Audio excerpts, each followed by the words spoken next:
প্রায় 6 কোটি মূল্যের সন্দেহভাজন ট্যাবলেট সহ 2 ব্যক্তিকে আটক করল কাছাড় পুলিশ।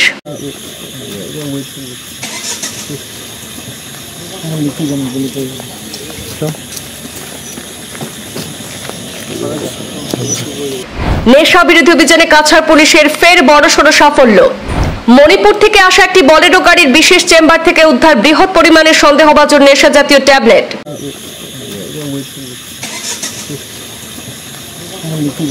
কাছাড় পুলিশের ফের বড়সড় সাফল্য লাভ করলো শিলচর বাইপাসে।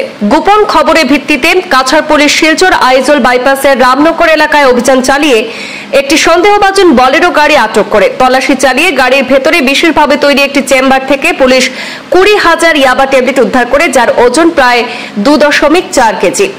সাথে আটক করা হয়েছে কাছাড় জেলার ধলাই থানাধীন ভাগা বাজারের তাজিমুল হোসেন লস্কর এবং এনামুল হক মজুমদার ওরফে শাহিদুল্লাহ নামের 2 যুবককে। পুলিশ সূত্রে আরো জানা যায়, ঘটনাস্থলে উদ্ধার হওয়া ট্যাবলেটের নমুনা পরীক্ষায় একটি মানসিক প্রভাব সৃষ্টিকারী উপাদানের উপস্থিতি শনাক্ত করা হয়, যা সাধারণত মাদকদ্রব্য হিসাবে ব্যবহৃত হয়ে থাকে। এই বিষয়ে কাছাড়ের জেলা police super senior police super Nomal Mahato জানিয়েছেন, গোয়েন্দা শাখার মাধ্যমে প্রাপ্ত তথ্যের ভিত্তিতে একটি বিশেষ অভিযান পরিচালনা করে সন্দেহজনক উপাদান সহ একটি যানবাহন বাজেয়াপ্ত করা হয়েছে।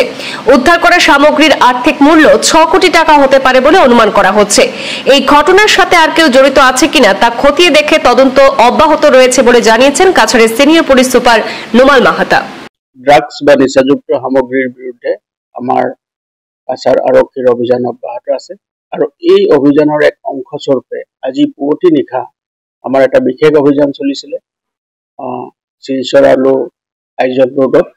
আৰু সেই অভিযান কালত আমি এটা বলেৰো গাড়ী আমি ইণ্টাৰচেপ্ট কৰিবলৈ সক্ষম হলো। এই গাড়ীখনৰ নাম্বাৰ হৈছে AS12T4527 বলেৰো গাড়ী। এই গাড়ীখন মণিপুৰৰ চুৱাচানপুৰ অঞ্চলৰ পৰা আহি আছিল। গতিকে সেই গাড়ীখন ধৰাৰ পিছত সেই গাড়ীখনত মজুত থকা 2জন ব্যক্তি, এজন নাম তাজিমুল হোসেন লস্কর 22 বছৰ আৰু দ্বিতীয়জন ব্যক্তি হল আনামুল হোসেন মজুমদাৰ এলিয়াস শাহিদুল্লাহ 23 বছৰ। আৰু 2জনৰ ঘৰ হল বাঘা বাজাৰ ধলাই। তেওঁলোক 2জন ব্যক্তিকে যেতিয়া আমি কৰায়ত্ব কৰো আৰু তেওঁলোকক সোধপোছ কৰো, তেতিয়া বিশেষভাৱে নিৰ্মিত গাড়ীখনত বিশেষভাৱে নিৰ্মিত এটা চেম্বাৰত তেওঁ লুকুৱাই অনা 20,000 ইয়াবা টেবলেট আমি জব্দ কৰিবলৈ সক্ষম। আৰু জব্দকৃত যি সামগ্ৰী আছিলে, নিচাযুক্ত সামগ্ৰী আছিলে, আমি এই তাতে প্লেস অফ অকাৰেন্সে আমি ড্ৰাগ টেষ্ট ডিটেকশ্যন কিটৰ জৰিয়তে আমি পৰীক্ষণ কৰো আৰু পৰীক্ষণ কালত সম্পূৰ্ণৰূপে পজিটিভ আমি এটা ৰিপ্লাই পালো। আৰু তাৰ পাছত গোটেই সামগ্ৰীখিনি আমি স্থলীতে ইণ্ডিপেণ্ডেণ্ট উইটনেছৰ মানে ইণ্ডিপেণ্ডেণ্ট উইটনেছ তাত আমি তেওঁলোকৰ উপস্থিতিত আমি গোটেই সামগ্ৰীখিনি জব্দ কৰিবলৈ সক্ষম হলো। আৰু প্ৰাৰম্ভিক তদন্তত দেখা গৈছে যে গোটেই সামগ্ৰীখিনি চুবুৰীয়া ৰাজ্যৰ পৰা আমাৰ জিলাখনক এটা ট্ৰেনজিট পইণ্ট হিচাপে লৈ বহিৰাজ্যলৈ লৈ যোৱাৰ তেওঁলোকৰ পৰিকল্পনা আছিলে।